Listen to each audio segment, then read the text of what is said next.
তিনটি রোগ হলে বুঝবেন আপনি জান্নাতি। অর্থাৎ তিনটি রোগ যদি আপনার হয় তাহলে মনে করবেন আল্লাহ পাক রব্বুল আলামিন আপনাকে ভালোবাসেন, আপনাকে মহব্বত করেন। যাদেরকে আল্লাহ তাআলা ভালোবাসেন, মহব্বত করেন, তাদেরকে আল্লাহ তাআলা বিভিন্নভাবে পরীক্ষা করেন। তার ভিতরে একটা পরীক্ষা হচ্ছে অসুস্থতার নিয়ামত দিয়ে আল্লাহ তাআলা পরীক্ষা করেন। মনে রাখবেন, সুস্থতাও আল্লাহর নিয়ামত, অসুস্থতাও আল্লাহর নিয়ামত।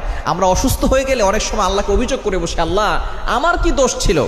কত মানুষ সুদ খায়, ঘুষ খায়, তার কোনো সমস্যা হয় না, আল্লাহ তুমি শুধু আমাকে দেখো, খবরদার এরকম অভিযোগ করবেন না।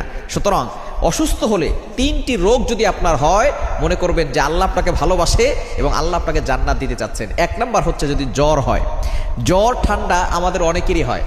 একবার নবীজি সাল্লাল্লাহু আলাইহি সাল্লামের জামানায় কয়েকজন সাহাবী বসা, নবী সাল্লাল্লাহু আলাইহি সাল্লাম বলতেছেন, একজন সাহাবী বলতেছেন আমার খুব জ্বর হয়েছে, অনেক সাহাবী বলতেছেন আমারও জ্বর হয়। এবার নবী সাল্লাল্লাহু আলাইহি ওয়াসাল্লাম বলছেন তোমরা তো আমার অন্তর্ভুক্ত, আমারও তো জ্বর হয়। কিন্তু একজন বলতেছে যে আমার জ্বর হয় না। নবীজি বলতেছেন তাহলে